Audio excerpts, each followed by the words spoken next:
effectivement, toujours une grande joie de ce moment, effectivement, matinal. Merci aux équipes d'Olivia Cuir qui nous accueillent dans ce lieu magnifique. Hein, je pense que vous en conviendrez. Je pense pour commencer une journée voilà, dans un cadre au bord de la Saône, c'est quand même idéal. Alors, peut-être avant de laisser la parole à Olivier Frérot, qui va nous présenter nos deux intervenants d'aujourd'hui, juste vous rappeler le concept d'émerveillement matinal. L'émerveillement matinal, c'est venu d'une conversation avec Olivier, de notre souhait, de notre désir de faire des ponts. Parce qu'on est dans un monde, souvent, où les disciplines, nos métiers sont dans des cases, et chacun de nous, on travaille chacun dans nos domaines. Mais à un moment donné, pour réfléchir, on a besoin effectivement d'échanger les uns avec les autres et d'apprendre les uns avec les autres. Et l'émerveillement matinal, c'est vraiment cette idée de, pendant un temps court, avant nos activités, avant notre travail, de pouvoir réfléchir à la fois sur l'expérience d'un scientifique, et c'est Madame Pontier qui va nous parler des chats ce matin, d'un scientifique sur la partie plutôt sur la nature, de voir ce que la nature a à nous enseigner, et sans dire que les chats ou les animaux sont plus forts que nous, de voir aussi ce que les hommes, dans leur expérience, ont à nous enseigner. Et ce matin, c'est Charlie qui a ce rôle-là de nous parler de son expérience de collectif d'indépendants. Et la thématique, vous l'avez compris, c'est la question de l'indépendance et de l'interdépendance, et l'indépendance et de la capacité de coopérer, et qui semblent antagonistes. Et pourtant, on est dans un monde où il y aura de plus en plus d'indépendants, et on aura de plus en plus besoin de coopérer. Et donc, voyons voir ce que la nature, voyons voir ce que l'expérience humaine a à nous dire pour pouvoir faire en sorte que cette coopération soit possible. Voilà, juste si ça te va. Ça va très bien, Alexis. Juste. Ça nous va très bien. Donc moi, je suis la fée clochette, c'est-à-dire que j'aurai une petite clochette, je serai là. Et le timing, c'est que c'est donc une présentation d'Olivier, 15 minutes de présentation pour Dominique, 15 minutes pour Charlie, et ensuite une petite synthèse, voilà, si Olivier le veut, ou peut-être pas, on verra.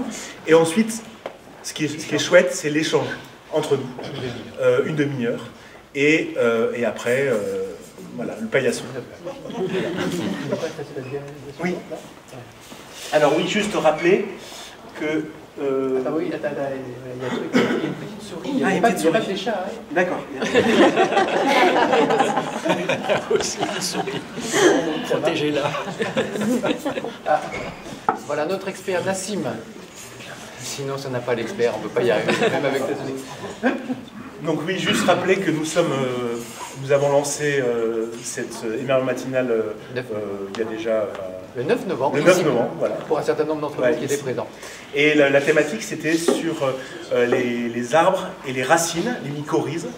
Et l'autre intervenant était sur l'entrepreneuriat à l'échelle de la métropole. Et ça a été vraiment un moment, effectivement, je pense qu'on a eu des très bons retours, notamment sur sur le biomimétisme et sur la capacité qu'ont les interespèces, les espèces ont à coopérer les unes avec les autres pour s'entraider. Il y a un petit flyer que Nassim nous a fait, que vous avez peut-être reçu, certains d'entre vous, qui raconte ça. Et aujourd'hui, Alexis, voilà. Voilà. Bah, je te laisse... Voilà, donc Alexis Kless. C'est à peine présenté. Ouais, je sais, bon, maintenant, on rentre dans notre séance de ce matin pour s'émerveiller. On réfléchit, Alexis, mais on s'émerveille aussi. C'est ça notre affaire. Hein. On s'émerveille en pensant. Ça, c'est vraiment le pied. Donc, Dominique Pontier, ici présente. Dominique est professeur d'éco-épidémiologie. Hein. C'est comme ça que tu as souhaité qu'on te présente. Professeur à Lyon, hein, sur l'ADOA, son laboratoire. Elle co-dirige à l'ABEX, laboratoire d'excellence, certains d'entre vous savez ce que c'est, peut-être d'ailleurs tous, sur l'interdisciplinarité dynamique des maladies infectieuses chez les animaux et chez les humains. C'est ton grand thème de recherche depuis longtemps. Alors, tu travailles sur les chats depuis une quinzaine d'années, mais en ce moment, tu travailles moins sur les chats. Tu travailles sur les gorilles, sur les mandrilles, sur les chimpanzés et les chauves-souris. Mais aujourd'hui, tu vas nous parler des chats. Mais on a des ressources du côté de Dominique, vous voyez, pour d'autres animaux, d'autres espèces. Charlie, ingénieur généraliste centralien, qui a travaillé comme ingénieur au début, puis après qui, au bout de 5 ans, a basculé vers le management, vers les humains, davantage que vers la fabrication comme ingénieur. Et grâce à son épouse, qui est également coach, ils ont ensemble créé Cap Cohérence. Il va bien sûr nous présenter ça, et que Charlie a piloté pendant un certain nombre d'années. Puis là, il s'est mis un peu en retrait. Le pilotage a été confié à son épouse. Et là, il fera un peu un recul pour à la fois analyser et, sans aucun doute, repartir. Et il va nous faire l'analyse de cette expérience d'interdépendance, de coach indépendant. C'est un peu l'analogie entre les deux expériences. Voilà, et bien on va y aller.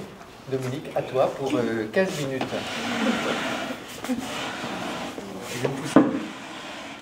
Voilà, j'espère que je vais vous émerveiller avec ce chat. Alors le chat, eh bien, en fait, ce n'est pas les chats de propriétaires ni les chats de race dont je vais vous parler, mais des chats errants qui profitent des infrastructures humaines pour vivre et se reproduire. Alors ce chat, eh bien, notre chat domestique, le voilà. Donc ça, c'est un arbre généalogique et vous voyez qu'il est apparenté au chat ganté d'Afrique. Donc c'est un chat qui vit dans le croissant fertile, donc au Moyen-Orient. Et ce chat, eh bien, il est arrivé vers l'homme tout simplement au moment de la sédentarisation du fait de l'apparition de ces greniers à blé qui ont attiré les rongeurs et puis attiré les chats et qui ont été évidemment utiles pour la survie des êtres humains. Alors cette utilité, eh bien, en fait, on l'a retrouvée dans toute l'histoire de l'homme, donc ce chat qui a accompagné dans tous les voyages l'être humain, donc dans les bateaux notamment, on en prenait quelques-uns pour préserver les ressources contre les rongeurs. Voilà. Et donc cette proximité avec l'homme, eh bien, a permis au chat de développer un certain nombre de couleurs, parce qu'il n'avait plus besoin de se camoufler pour chasser. Donc il a ôté son gilet de camouflage et il y a un certain nombre de mutations, de colorations, de pelage qui sont apparues. Donc tout ça c'est génétique, des roux, des marbrés, des blancs, des poils longs, des poils courts. Voilà, et puis une autre des caractéristiques du chat, c'est sa grande flexibilité qui lui a permis de coloniser un certain nombre d'environnements. Des environnements ruraux, des environnements urbains. Donc on parle de chat des champs, chat des villes. Et ce qui les différencie entre ces milieux urbains, milieux ruraux, c'est la manière dont ils vont acquérir les ressources. Donc si on regarde le milieu rural, eh bien les chats, ils vont chasser pour eux-mêmes, des rongeurs, des oiseaux, etc. Ce que j'ai symbolisé avec ce dessin, par chaque chat a sa propre gamelle. Maintenant, si on va dans le milieu urbain, eh bien c'est une autre histoire. Donc dans Lyon, ce type de milieu il est assez hostile pour les chats. Et on va les retrouver très localement, dans un jardin public, dans les hôpitaux, les cimetières, etc. Et ils sont là grâce à la présence de nourrisseurs. Sans eux, il n'y a pas de chat. Donc ce sont des chats errants, donc ils ne sont pas apprivoisés, vous ne pouvez pas les caresser, ils sont très discrets. Et donc ces nourrisseurs vont distribuer de la nourriture. Et la particularité, c'est qu'ils les distribuent dans une seule gamelle. Et donc cette fois, eh bien, il va y avoir un partage par tous les chats de la nourriture qui est donnée dans cette gamelle. Et le nourrisseur adapte la quantité de nourriture au nombre de chats qu'il voit. Alors tout ça, c'est un changement de comportement qui est énorme. Et ça va avoir des répercussions sur le fonctionnement des populations de chats. Donc si on regarde les chats des champs, eh bien ces chats-là, ils vont vivre d'abord à faible densité, de l'ordre d'une centaine de chats au kilomètre carré, et ils vont s'établir dans des territoires. Donc les femelles, des petits territoires dont la taille reflète le garde-manger, enfin la quantité de ressources dont elles ont besoin pour vivre tout au long de l'année. Et les mâles, ils ont des plus grands territoires qui vont englober le territoire de plusieurs femelles. Et là, évidemment, c'est des bagarres incessantes entre les mâles pour s'établir dans ces territoires. La raison, c'est tout simplement parce que au moment de la reproduction, eh bien, les mâles vont monopoliser les femelles qui sont dans leur territoire. Alors ça se passe vraiment très mal entre les chats, donc ils les monopolisent et ils vont s'accoupler avec les femelles de leur territoire. Et à la fin de la saison de reproduction, bien, ce que l'on voit, c'est que quand on regarde la paternité des chatons, eh bien le père, c'est le père du territoire, qui est le père de l'ensemble des chatons, des femelles de son territoire. Alors maintenant, si on regarde ce qui se passe du côté urbain, ça n'a plus rien à voir. Donc on a des chats qui peuvent vivre à très très haute densité, jusqu'à 1500 chats au kilomètre carré. Et lorsqu'on regarde le comportement de ces chats, alors 1500 chats au kilomètre carré, j'ajoute aussi qu'on peut avoir des groupes qui sont composés d'une centaine de chats, avec moitié mâle, moitié femelle. Je parle des adultes. Donc c'est quand même des grands groupes que l'on peut rencontrer dans Lyon.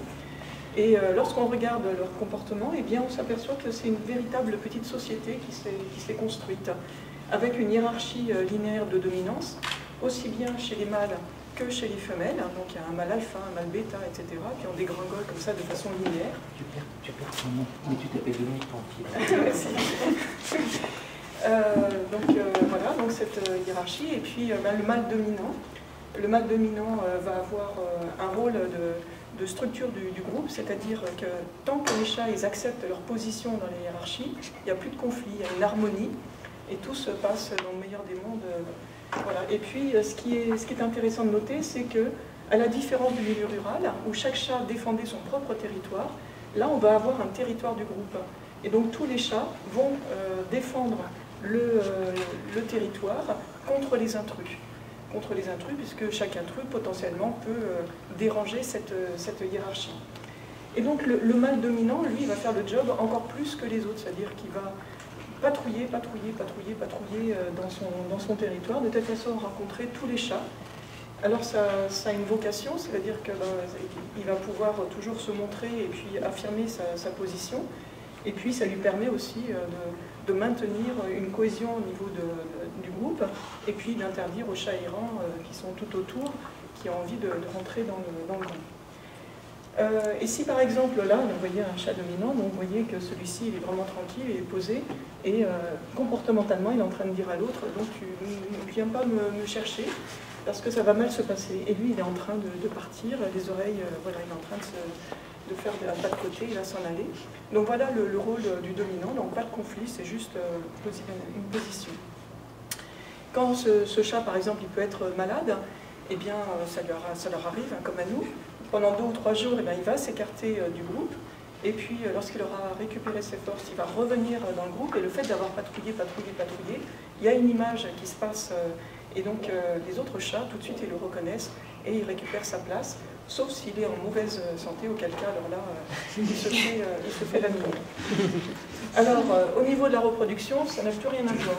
Au niveau de la reproduction, eh bien, ce qui se passe, c'est que vous avez toutes ces femelles qui sont les unes à côté des autres, elles sont synchrones au moment de la reproduction, elles ont toutes leur estrus en même temps, et donc les chats, les mâles, vont patrouiller. La première femelle qu'ils rencontrent, qui est dans l'estrus, eh bien, ils vont se mettre dans une file d'attente. Donc peut-être que ce sera le deuxième, le troisième, etc. Et vous voyez ici, on les voit bien, et ils attendent sagement leur tour pour s'accoupler avec la femelle. Donc le premier qui l'a récupéré s'accouple, le deuxième, etc. Et ça, c'est indépendamment de la hiérarchie. Et au bout du compte, à la fin, lorsqu'on compte les chatons, eh bien, les mâles dominants comme les mâles dominés, tout au long de la hiérarchie, en moyenne, ils font exactement le même nombre de chatons. Et lorsqu'on regarde les portées, eh bien, par exemple, dans une portée de 5 chatons, on peut avoir 5 paires différents. Et alors ça se passe quand toutes les femelles sont synchronisées. Mais quand elles sont désynchronisées, ce qui arrive de temps à autre, je l'ai vu une fois en 4 ans, à ce moment-là, eh bien, le mâle dominant va avoir un accès privilégié à ces femelles. Donc on retrouve un petit peu un comportement rural. Donc en fait, il y a une adaptation immédiate aux conditions environnementales. Alors ce qui est étonnant aussi dans les populations de chats, quand on fait de la génétique de population, c'est qu'on ne retrouve pas les mêmes couleurs. En milieu urbain, eh bien, tous les chats ils vont être noirs et blancs, les chats errants j'entends, noir et blanc, gris, rayés, etc. Pas de chat roux, ou très peu, de temps en temps. Alors qu'en milieu rural, on va avoir en moyenne dans les populations 30% des chats qui vont porter un pelage roux, dans certaines populations jusqu'à 100% des chats. Alors, qu'est-ce qui explique? Eh bien, en fait, lorsqu'on regarde le comportement, et les chats qui sont non roux sont très très flexibles, très plastiques, donc ils peuvent se tolérer. Vous voyez, regardez, ils sont tous ensemble, et ils peuvent vraiment voilà, rester les uns à côté des autres. Et en milieu urbain, c'est essentiel parce qu'on est coincé par l'espace, on est coincé par la nourriture. Et les chats oranges, eh bien, eux, quelles que soient les conditions environnementales, ils vont toujours adopter un comportement de milieu rural, agressif, je ne te veux pas, je suis territorial, va-t'en de mon territoire. Et donc du coup, ben, qu'est-ce qui se passe? C'est que c'est une histoire de balance, c'est-à-dire lorsqu'on est dans le milieu urbain, on a deux types de comportements que l'on peut choisir, soit rechercher les femelles réceptives et attendre son tour pour se reproduire, ou alors adopter un comportement agressif, monopoliser ces femelles. Alors monopoliser ces femelles, ça marche quand on est dans des groupes en milieu rural qui sont tout petits ou en milieu urbain tout petit, enfin voilà. Mais ça ne va plus marcher lorsqu'on est en milieu urbain. Imaginez 50 femelles en chaleur, 50 mâles qui tournent autour, et un mâle roux qui est en train de dire « ça c'est ma femelle et arrête de m'embêter, va-t'en ». Eh bien ça ne va pas marcher parce que pendant que lui il va monopoliser, eh bien les autres vont se reproduire. Et au bout du compte, on va avoir une diminution de la fréquence du gène orange parce qu'ils ne feront pas de chatons dans les générations suivantes. Alors maintenant, bien, je vais vous amener sur les îles, sur l'archipel des Kerguelen, qui est ici. Alors c'est étonnant, on a amené aussi des chats, pour la même raison, pour lutter contre les rongeurs. Donc voilà un petit peu un paysage pour vous montrer à quel point c'est un environnement qui est hostile. Hostile pour les chats et pour les homéothermes de façon générale, parce que les conditions climatiques, il vente, il fait frais, etc. Donc le ressenti n'est pas terrible. Donc ces chats, ils ont été introduits. Donc voilà l'archipel, vous avez un glacier. Voilà, donc la base scientifique, donc c'est tout ce qu'il y a. Il y a 80 bonhommes et bonnes femmes aussi qui sont là. Mais sinon, sur toute la surface, il n'y a que de la nature et des animaux. Et donc ces chats qui ont été introduits. Alors pour ces chats, l'été, c'est un véritable garde-manger. Il y a tous les oiseaux qui viennent se reproduire sur l'archipel. Donc pendant 4 ou 5 mois, c'est Byzance, on mange bien, c'est très facile à récupérer sa nourriture. Mais quand vient l'hiver, alors là c'est une autre paire de manches, les oiseaux repartent en mer, donc pendant 6 mois il n'y aura plus personne. Donc les chats se retournent sur d'autres proies, comme les lapins qui ont été également introduits par les navigateurs. Et puis il y a des petits malins qui vont aller récupérer leur nourriture dans la manchotière. Donc il y a des manchotières, celle-ci elle comprend 40 000 individus, donc tous serrés les uns avec les autres, on les voit. Et l'hiver, les adultes, pareil, hein, donc ils repartent en mer, et ils vont laisser les poussins, donc 15 000 poussins. Vous vous rendez bien compte que tous ne vont pas passer l'hiver. Et donc les chats, qu'est-ce qu'ils font? Ils vont patrouiller à la recherche de manchots qui vont être un petit peu moribonds, voire qui viennent juste de mourir, et ils vont essayer de les manger. Sauf que vous avez des oiseaux qui sont là aussi, et pour la même raison. Et donc le pétrel géant ou l'escua, donc le pétrel géant, le bec, il est quand même très dangereux. Et la particularité de ces oiseaux, c'est qu'ils chassent en couple. Donc ils ont une intelligence qui est redoutable. Et donc 2 oiseaux, un mâle et une femelle de pétrel géant ou de skua, si le chat continue à chasser comme il chassait jusqu'à présent, c'est pas possible pour lui, il n'arrivera pas à récupérer la nourriture. Et donc ce qu'on observe, c'est qu'ils coopèrent, 2-3 mâles, 2-3 chats, qui vont coopérer pour aller s'approprier les ressources. C'est la seule manière pour eux.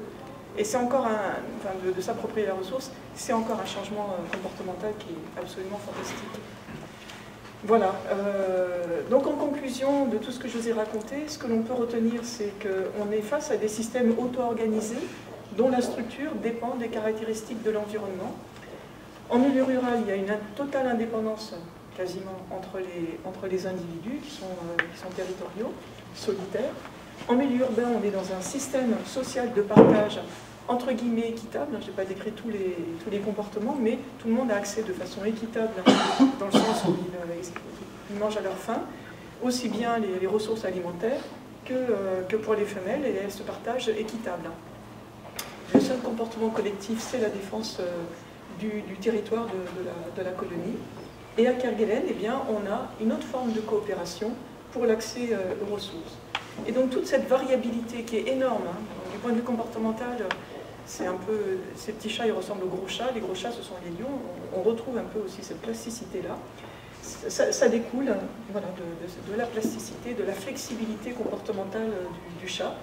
Et on l'a vu avec une variabilité individuelle qui va de chats qui sont très plastiques, ce sont les chats non roux, à une rigidité comportementale qui sont les chats roux qui sont incapables de bouger d'un iota pour adapter leur comportement aux caractéristiques du milieu. Et puis un autre point que je voulais mettre, c'est la visibilité qui est importante. Visibilité pour les chats dominants, pour maintenir leur position, leur rang dans la hiérarchie. Merci beaucoup Dominique. C'est autour des écargalènes qu'on s'est rencontrés avec Dominique. Une belle histoire. Et des chats d'écargalènes. Vous souriez aussi avec les analogies avec les humains, Dominique en bonne scientifique, comme ça, sans en fait plein d'émotions à l'intérieur. C'est voilà, les chats. Vous avez appris des choses, je pense, ce matin. Hein. Eh bien, à toi, Charlie, puis après, on va échanger sur... Tu veux...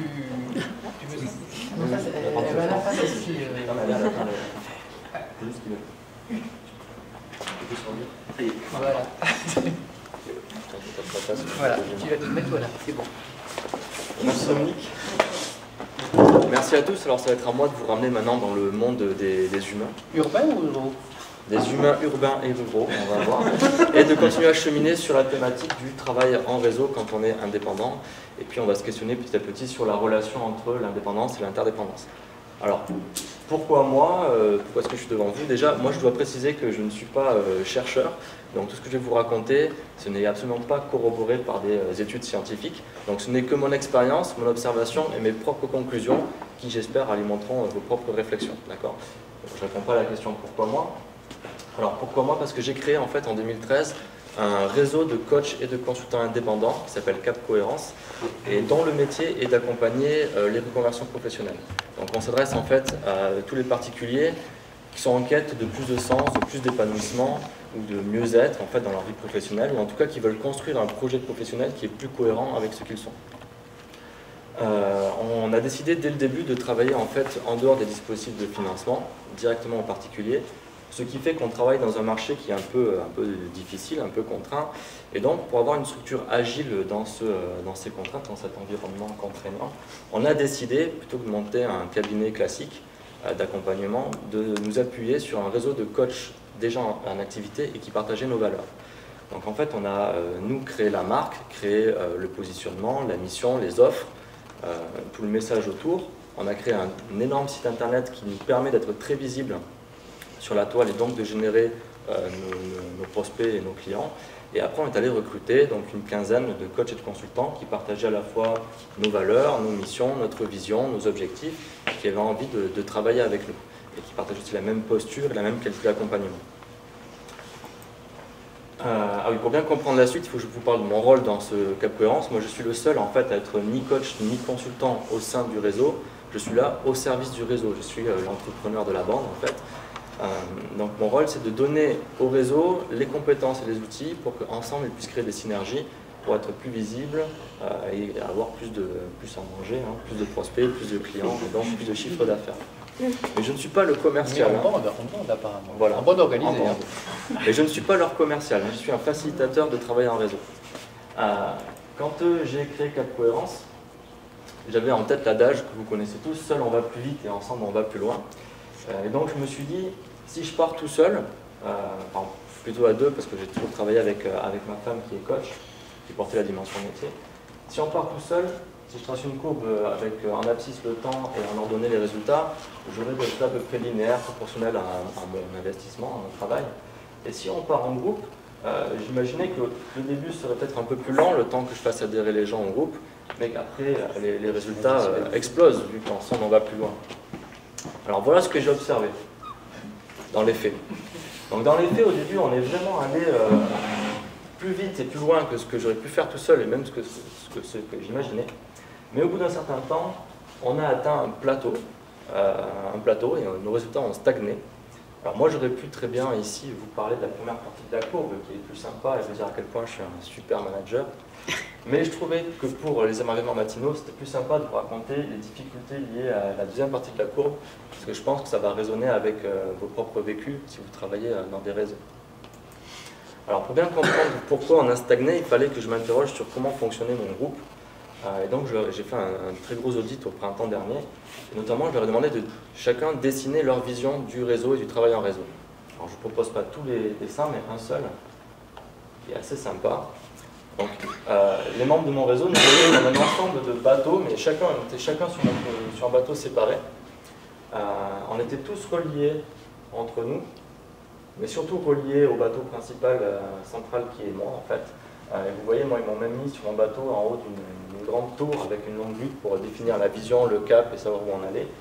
Ils me disaient, ce qui est sympa, c'est que chacun va à sa vitesse, il y en a qui vont plus vite, d'autres moins vite. On a le temps de s'arrêter pêcher, de monter dans les îles, de faire un peu de plongée, de bronzer, puis de repartir.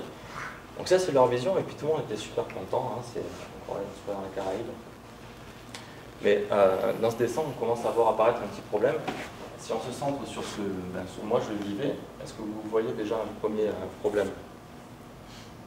C'est qu'en fait, on peut être rapidement écartelé par tous ces gens qui font ce qu'ils veulent dans leur coin, même si la dynamique de groupe va dans le même sens, les dynamiques individuelles m'ont conduit à une espèce d'écartèlement. En fait. Donc j'ai identifié assez rapidement ce risque. En fait, quand j'ai créé Cap Cohérence, je suis parti sur un modèle symbiotique, on en a parlé aux derniers émerveillements matinaux, mais sur une symbiose qui était mutualiste, c'est-à-dire que chaque membre du réseau apportait quelque chose et recevait en retour de façon assez équilibrée. Et les naturalistes se sont rendus compte que dans toute symbiose mutualiste, il y avait un risque de se transformer en parasitisme si un des membres, de façon consciente ou inconsciente, cherchait à maximiser ses bénéfices tout en minimisant ses coûts d'investissement dans le réseau. D'accord ? Et quand ça arrive, il y a un risque donc, de parasitisme et d'assécher le symbiote, et notamment l'hôte. Alors, comme c'était ce qui était en train de se passer, j'ai cherché à comprendre un peu les grains de sable qui bloquaient le fonctionnement du réseau. J'ai identifié quelques-uns, je ne peux pas tous vous les montrer là en un quart d'heure, mais on va se concentrer sur les principaux.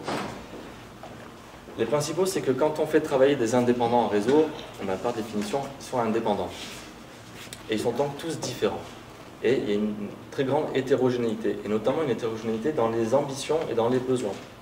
C'est-à-dire qu'il y en a qui vont adhérer à mon réseau parce qu'ils veulent vivre à temps plein du métier de coaching, par exemple, et donc ils attendent beaucoup de choses. Et d'autres qui vont adhérer au réseau parce qu'ils font le métier de coach parce que c'est sympa, ça leur plaît, en plus d'autres choses, il y en a même qui est à la retraite.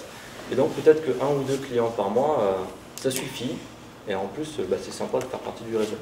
Et donc entre ceux qui veulent vivre à temps plein et ceux qui veulent avoir 1 ou 2 clients par mois, ça fait quand même une échelle d'ambition qui est très grande. Directement corrélé, il y a une hétérogénéité des contributions aussi, c'est-à-dire qu'il y en a qui ont du temps et de l'énergie à donner au réseau, et qui le donnent, là aussi presque un temps plein, et d'autres qui, pour les mêmes raisons, vont investir que quelques heures en fait, par mois dans le réseau, ce qui va créer des dissensions et des tensions. Quand on adhère à un réseau aussi, nous on propose beaucoup de valeurs ajoutées, et les personnes n'adhèrent pas pour la même chose.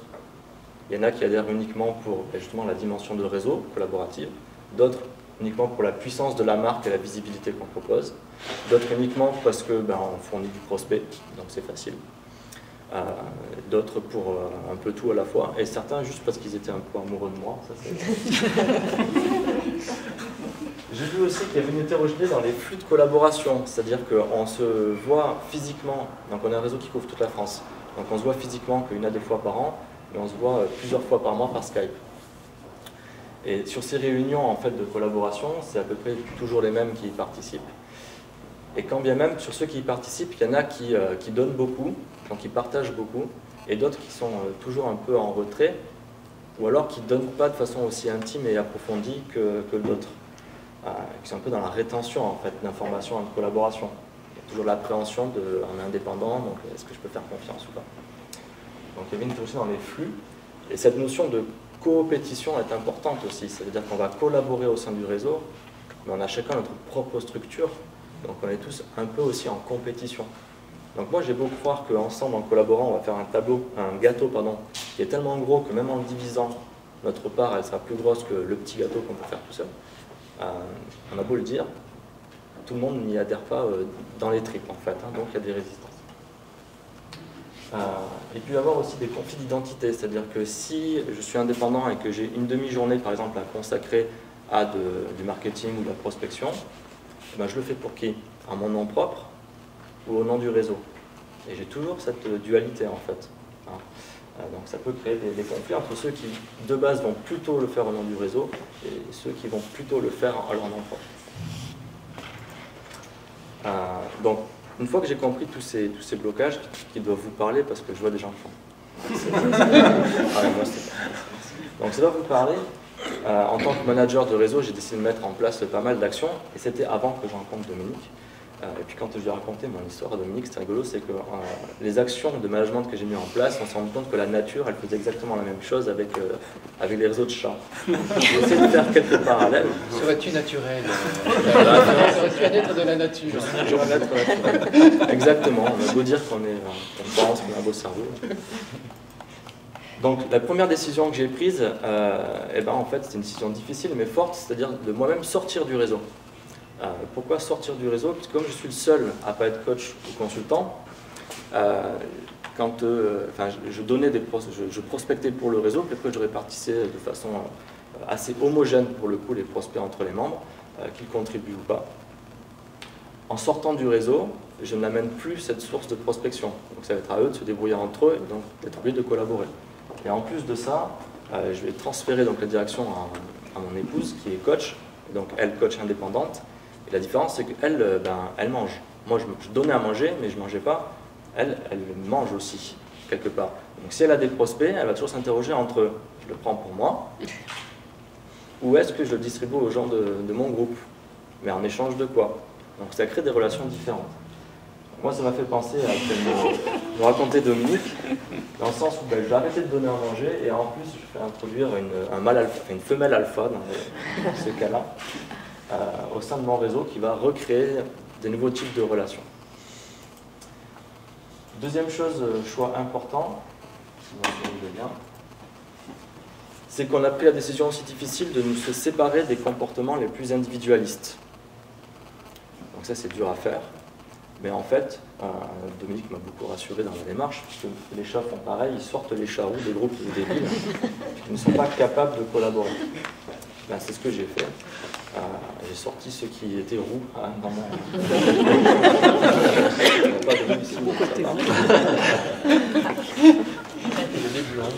Et j'avoue que ça a créé quelques combats entre la femelle alpha et les roux. Bon, c'est comme ça. Après, on a décidé aussi de leur donner moins d'indépendance. En fait, j'étais allé trop loin dans le curseur de l'indépendance, c'est-à-dire qu'ils faisaient le tarif qu'ils voulaient, les contrats qu'ils voulaient, ils faisaient tout comme ils voulaient. Et donc là, on a, par exemple, homogénéisé les tarifs au sein du réseau, on a sanctuarisé les moments de travail en groupe, on a donné des règles de collaboration plus fermes, donc des contraintes plus fortes. Et en fait, à écouter Dominique, je me suis dit, tout ce que j'ai fait, c'est juste créer des conditions environnementales plus contraignantes pour que la collaboration soit pas juste un plus, mais soit nécessaire à la survie individuelle au sein du groupe.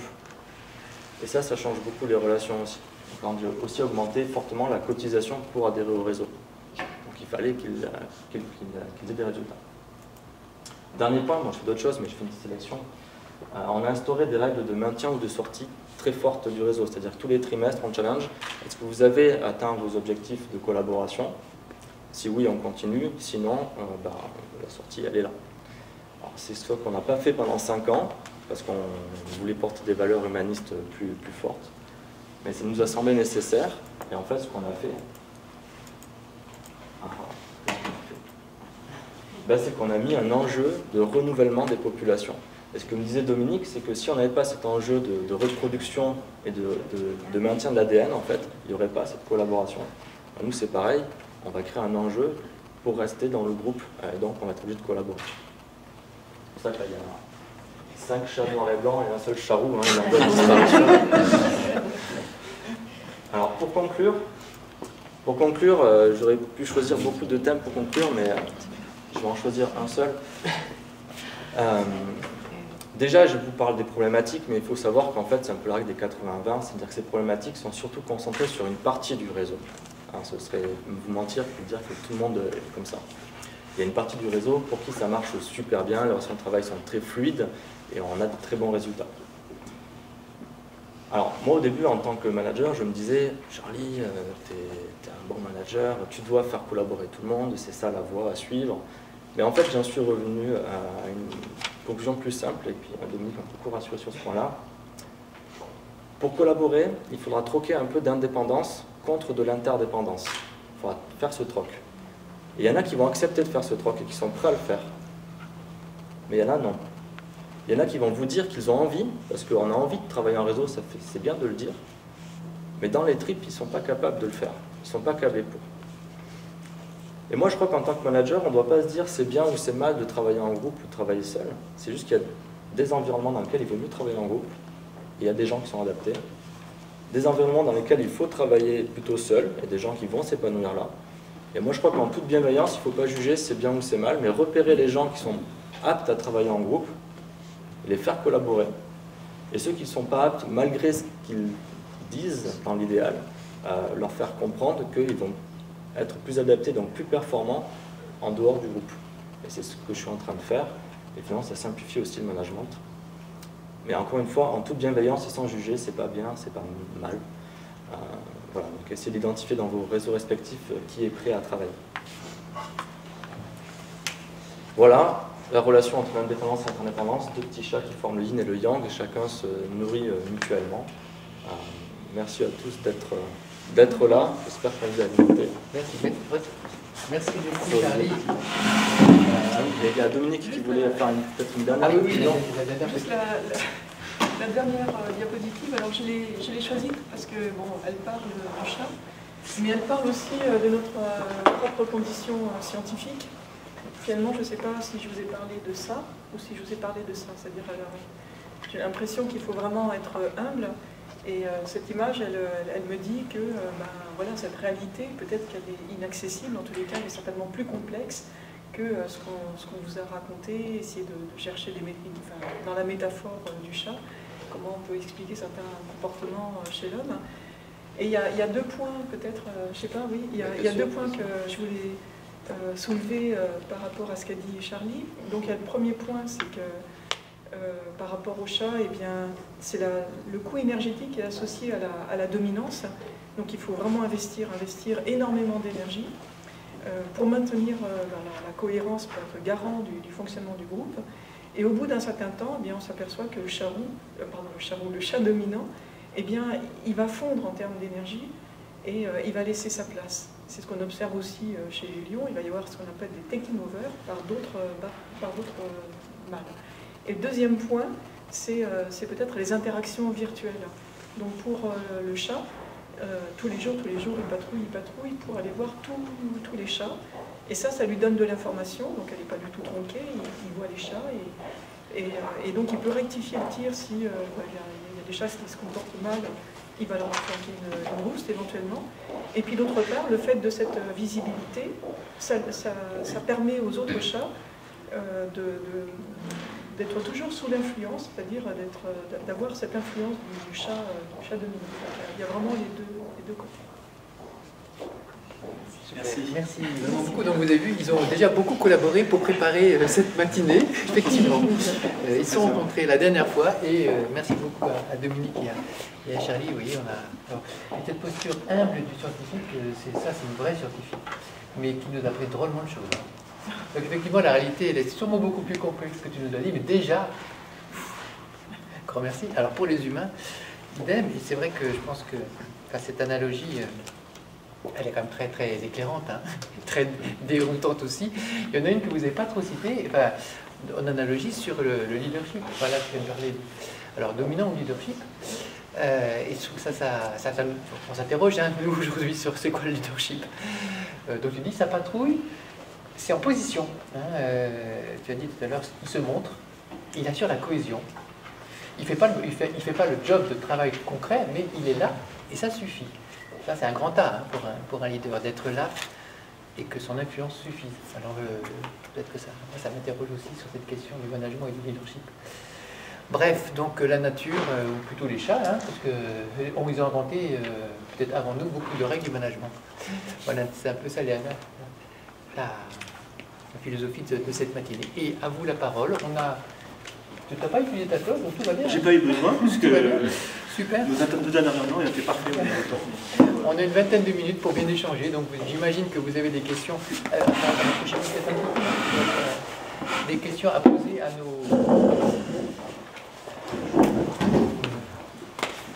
Charlie et à Dominique. Allez-y. C'est intéressant la notion de roue, effectivement, avec des populations. Ça nous interpelle quand même pour les compétences de domaine nécessaires à fonctionner dans un monde indépendant et interdépendant. Et donc ça renvoie effectivement à des impossibilités, peut-être pour certains, des incapacités. Ça nous interpelle aussi en termes de RH, quoi. Qu'est-ce qu'on fait pour ces gens-là, quoi, j'ai envie de dire. Les chats, ils se débrouillent apparemment, hein, ils sont exclus, les roues, mais tant pis pour eux. Mais toi, tu es à la fin. Hein. Moi, je crois qu'on ne peut pas dire que le monde ne va être que nécessairement collaboratif. Il y aura la place aussi pour les gens qui veulent travailler plus en indépendance. Et il faut l'accepter. Et je pense que ce serait une erreur de se dire le monde de demain, ça va être que collaboratif, donc il faut absolument être que comme ça.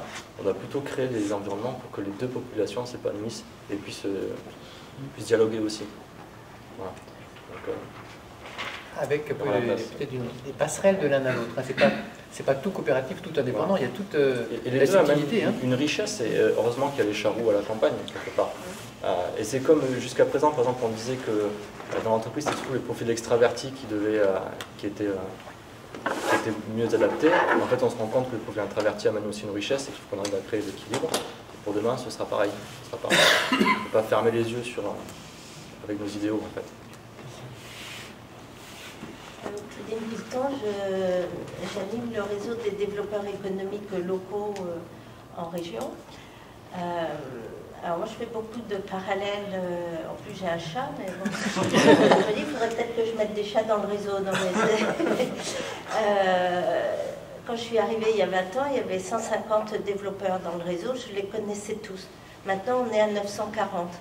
Et on s'aperçoit qu'il y a les 150, c'est mon noyau dur, sur ceux sur qui on peut s'appuyer. Et par contre, moi j'ai accepté qu'il y a des gens qui viennent que consommer. J'ai vu une journée qui m'intéresse, je viens, je pars, et puis après le réseau, pendant 2 ans, je ne participe pas. Donc c'est vrai qu'il faut accepter des gens qui viennent, qui consomment, puis qui s'en vont, et d'autres qui contribuent vraiment à faire prospérer le réseau, à faciliter les échanges, etc. Avec bienveillance, tout ça, Claudine? Avec amour, bienveillance, voilà, et respect de l'être humain. Ça marche. Comme avec un chat, parce que j'ai un chat aussi. Donc tu observes la même chose. C'est la taille.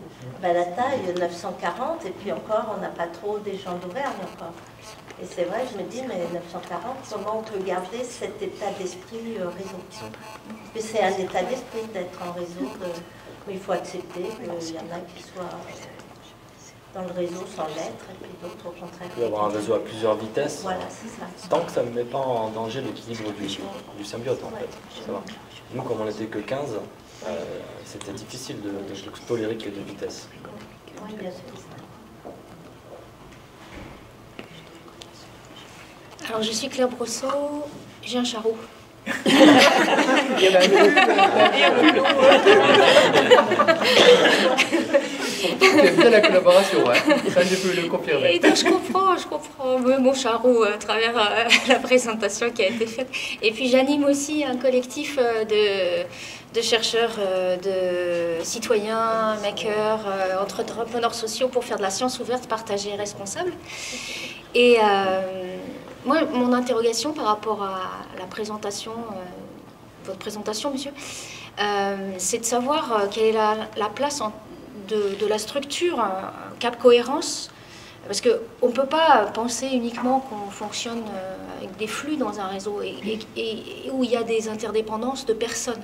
La place des organisations, elle est quand même à minima présente. Alors, chez les chats, c'est de l'organisation autogérée. Dans un réseau, on peut considérer qu'il y a, il y a aussi de l'autogestion, une certaine forme d'autogestion, mais il y a quand même des nœuds. Dans un réseau, il y a des flux et des nœuds. Et donc, ma question, c'est comment, en tant que structure, on se considère comme un nœud ou comme un collectif, à minima, qui gère ces flux.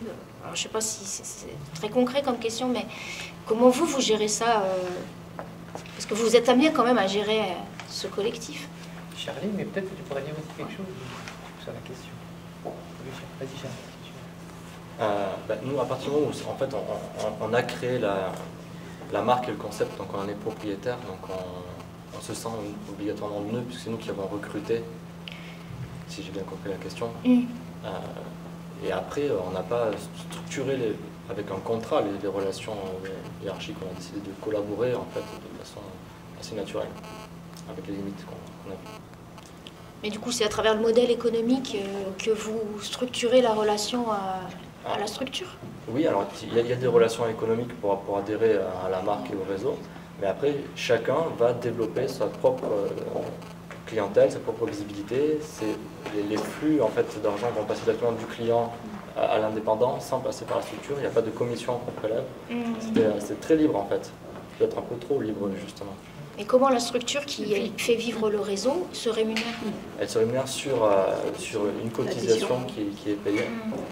Et en fait, on était en phase d'investissement. L'idée, c'était qu'après, chacun puisse grossir suffisamment pour que cette cotisation puisse devenir de plus en plus grosse, et qu'on puisse faire grossir, etc. aussi.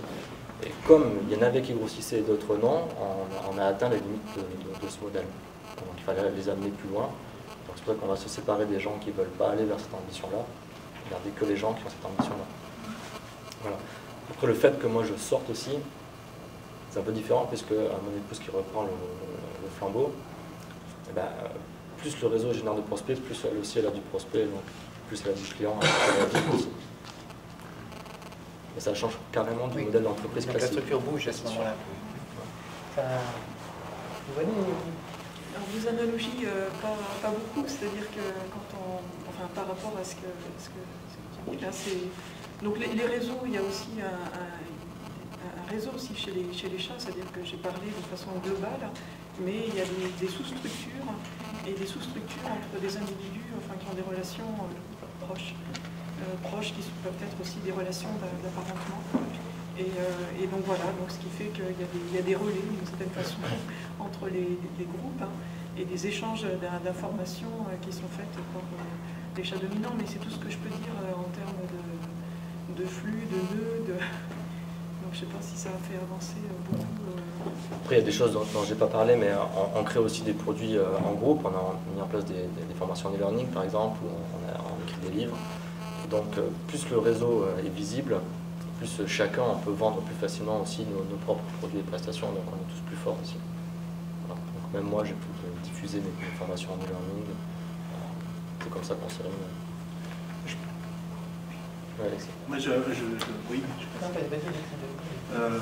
Moi, je voulais juste dire, enfin, je suis très très heureux d'ailleurs de vos échanges à tous les deux, parce qu'on voit que entre le moment où j'ai proposé à Charlie et puis Olivier a proposé à Dominique de cet échange, on voit que vous avez vachement travaillé ensemble et finalement que l'échange t'a fait avancer. Et j'ai vraiment beaucoup aimé, puisque moi je suis consultant spécialisé dans la création de collectifs d'indépendants. Donc effectivement, je me pose beaucoup de questions autour de ça. Et effectivement, on se rend bien compte qu'à un moment donné, selon une certaine taille, on le voit avec Émergence Matinale, puisqu'on est 4 indépendants et on fait ça sans contrat, on a monté, et on n'a pas besoin de contrat parce qu'on sait où on va et on est d'accord. Mais à partir d'une certaine taille, on a besoin de cadrer, de dire où on va. J'aime bien aussi l'idée du territoire des Kerguelen, c'est-à-dire qu'il y a un territoire, il y a un environnement, et finalement, on s'adapte, le chat s'adapte au territoire. Peut-être que vous pourrez revenir là-dessus. Voilà. Et donc, je vais juste donner un petit exemple. Il y a un des plus gros espaces de coworking de Lyon, que j'ai rencontré avec un collègue qui est dans la salle, et bien, au début, c'était le grand enthousiasme, l'humanisme, c'est chouette, on est ensemble. Puis, au bout d'un an, alors, je ne sais pas si c'est lié avec les chats, mais ils ont été obligés de faire une charte pour effectivement cadrer et pour mettre dehors les charroux. Voilà. Et j'arrête là. Alors, je rebondis, c'est peut-être un petit peu à côté, mais ce qui est intéressant aussi, c'est que ces groupes de chats, quand ils sont tout petits, ils ne sont pas très forts. Mais dès qu'ils deviennent une certaine taille, alors là, ils deviennent vraiment... ils arrivent à maintenir beaucoup mieux le territoire du groupe. Et quand ils deviennent encore un peu trop gros, à ce moment-là, ça se split. C'est-à-dire qu'il y a des chats, alors, volontairement ou involontairement, ils sont mis à la porte et il faut qu'ils trouvent un autre endroit pour créer un autre groupe. Et tout un groupe. Alors ça peut être 2, 3 chats, 4 chats, voilà. Et ce qui est assez intéressant, c'est que c'est pas n'importe quel chat qui disparaît. Ce sont les femelles. C'est-à-dire en milieu urbain, contrairement aux autres milieux, c'est les femelles qu'on injecte. Alors pourquoi on les éjecte? Tout simplement parce qu'il y a l'espace qui est contraint en milieu urbain, parce qu'on ne peut pas accueillir des chats n'importe où, il faut qu'il y ait des cachettes. Et une femelle, eh bien, potentiellement, c'est une femelle avec des chatons et des chatons et des chatons, parce qu'il y a 2 ou 3 portées par an, enfin non, une portée par an, voilà, voire 2. Et donc, vous voyez, exponentiellement, ça ne marche plus, quoi. Donc du coup, elles sont poussées, et elles sont poussées par les autres femelles et par aussi les mâles, à un moment donné. Et elles vont s'établir, elles vont chercher un autre endroit. Et ça peut être un groupe de plusieurs femelles. Et c'est la même chose chez les lions, parce que j'aime bien faire le parallèle, parce qu'il y a un parallèle à faire, c'est pareil. Quand le groupe est trop gros, à un moment donné, il y a de l'agressivité et un départ d'un ensemble de chats. Enfin, de gros chats, c'est plutôt les mâles qui sont... Et c'est vraiment complètement adapté aux caractéristiques du milieu, donc aux ressources. Donc c'est la centaine, le nombre maximum d'une communauté en ville. Ça dépend. À Lyon, je ne vais pas citer l'hôpital, mais il y a une centaine de chats.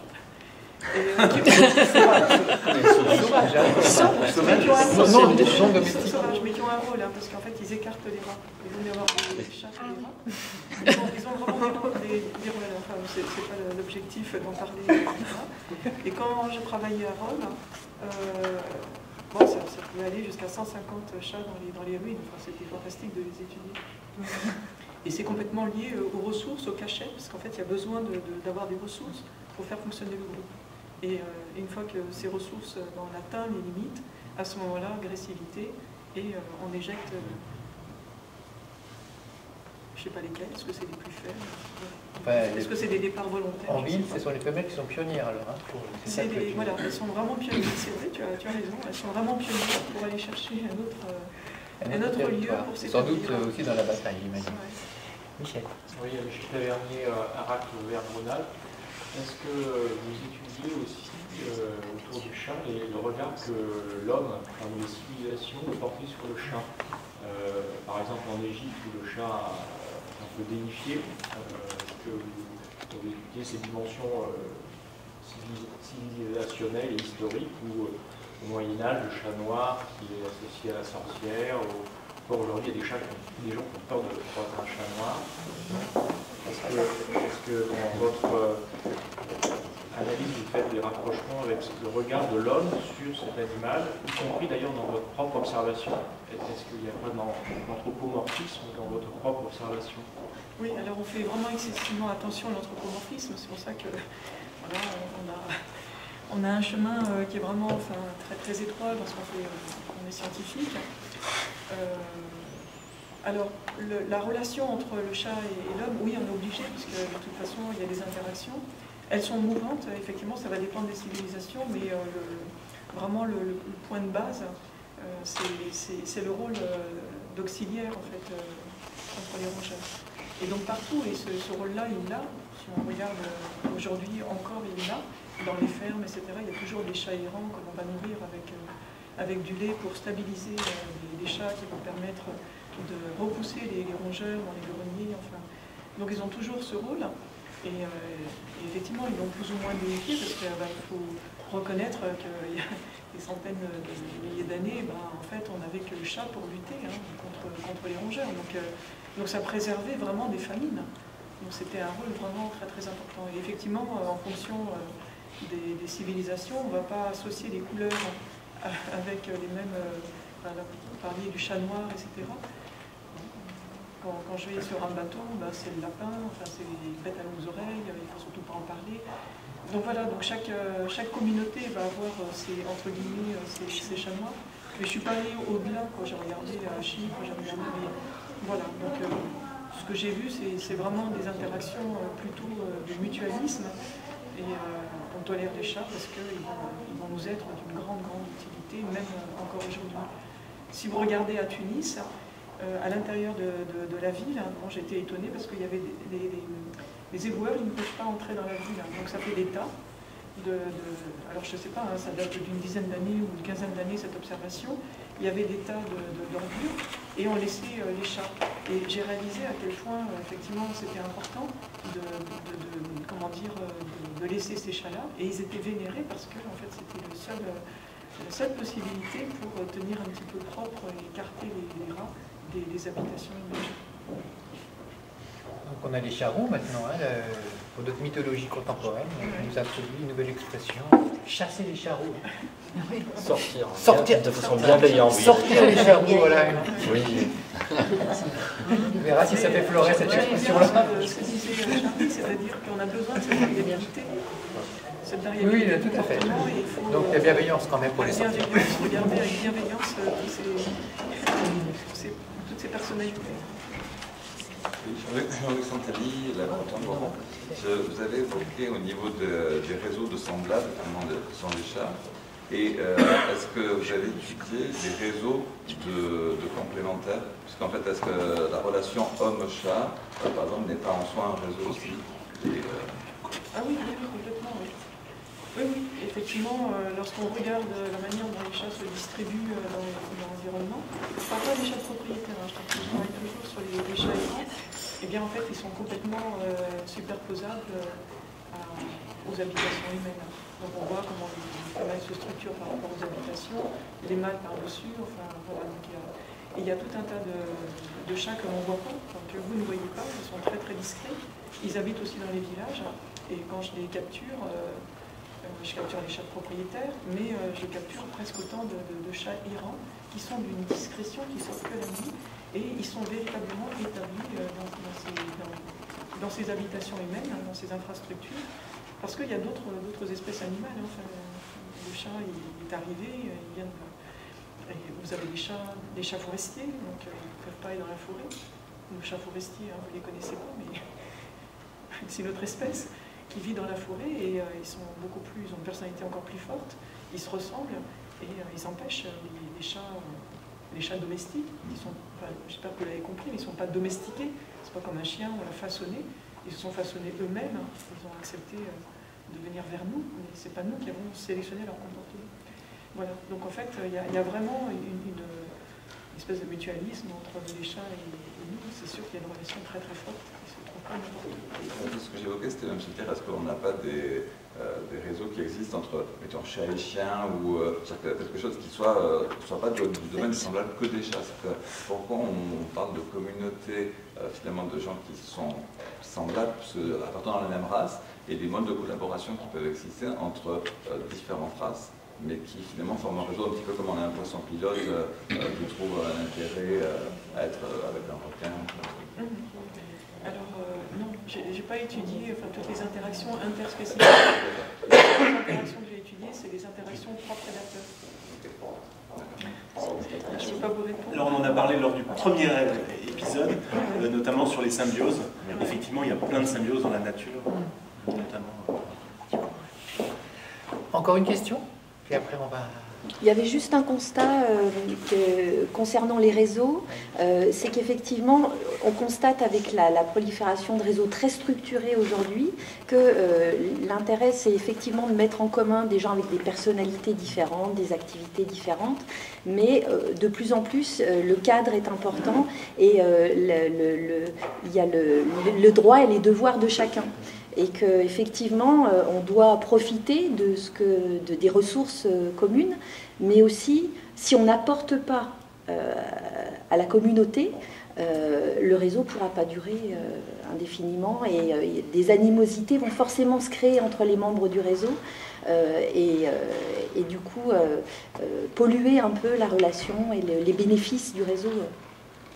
On le voit dans les BNI aujourd'hui, on voit bien que de façon très structurée, ce que chacun doit apporter au réseau est écrit pratiquement au moment de l'adhésion. Alors, ça me fait penser à quelque chose. Moi, j'ai relu il n'y a pas longtemps Machiavel.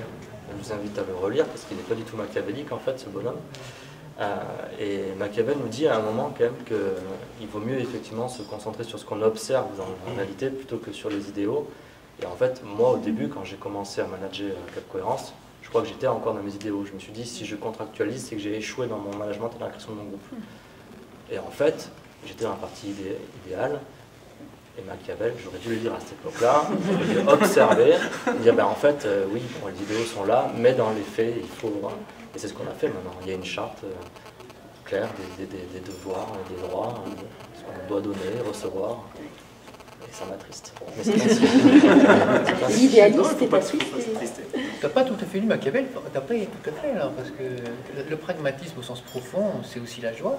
Oui, quand ça marche, et découvrir qu'on est comment ça presque à la marche. fin. Comment ça marche.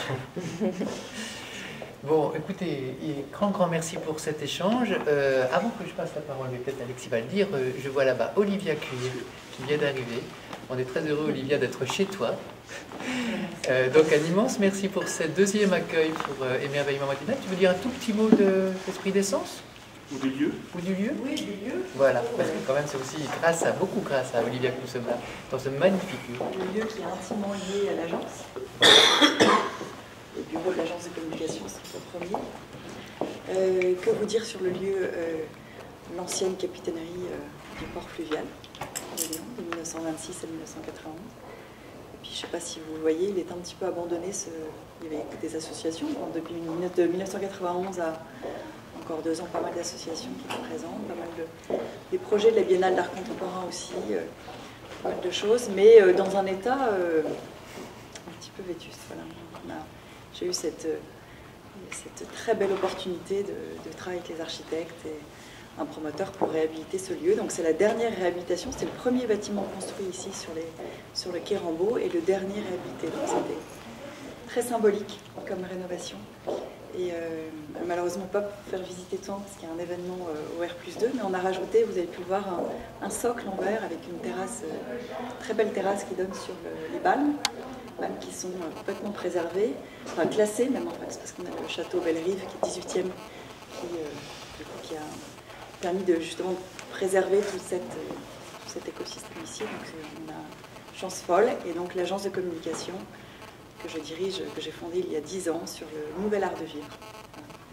Je me sens proche de tout pas hasard, c'est nous sommes problématique ici. Et tout, on est bien en phase, voilà, qui remet vraiment l'humain, l'homme au cœur de toutes les réflexions sur le bien-être, le mieux vivre ensemble en ville. Voilà, c'est tous les sujets qui sont abordés. Ça, voilà. Mais merci d'être là.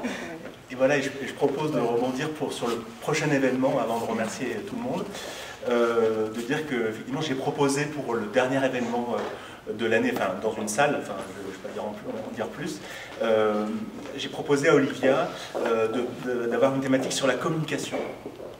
Et l'idée, effectivement, ce sera donc le 17 mai. Et l'idée, c'est fleurs, abeilles et communication. Comment les fleurs font pour attirer les pollinisateurs, comment les abeilles communiquent entre elles pour retrouver les fleurs, et ensuite, voilà, donc tout cet aspect-là. Et de l'autre côté, comment aider une entreprise, une association à créer sa marque, son identité, à faire en sorte qu'elle fasse le buzz. Voilà. Le buzz et le miel. Donc ce sera le 17 mai à 7h45. Et vous êtes les bienvenus, vous recevrez quelque chose, mais c'est mieux d'en laver dès maintenant. Je pense qu'on peut vraiment applaudir Charlie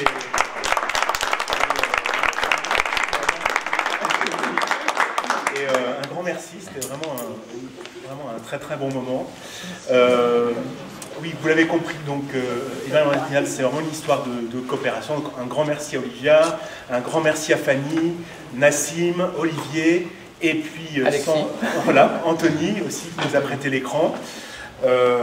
Et puis voilà, à la prochaine fois, si vous voulez prendre un café et rester le temps que vous voulez, voilà, on a été ravis d'être ensemble. Merci beaucoup.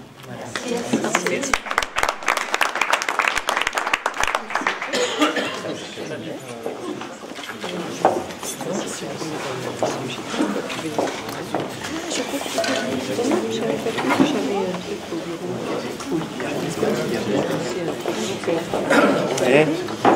Comment tu vas, toi? Je t'ai vu arriver, comme d'habitude, à la bourre. Je me suis dit, il n'y en a qu'un seul qui peut faire ça, je note la prochaine. Tu connais Valérie? Ça va? Je t'ai vu l'autre jour sur ton vélo, j'ai essayé de t'interpeller, mais tu avais le bandeau gris. Tu pars très vite là? Ouais, je pars très vite. Pourquoi? Tu voulais me parler? Non, mais c'est Alexis qui t'a amené là. Bah oui, je n'avais pas pu venir au premier. Au second. Voilà. Non, c'est rigolo parce que. Comment Alexis qui est venu là aussi? Non, les deux pour toi. Olivier est un très très. Olivier Frérot.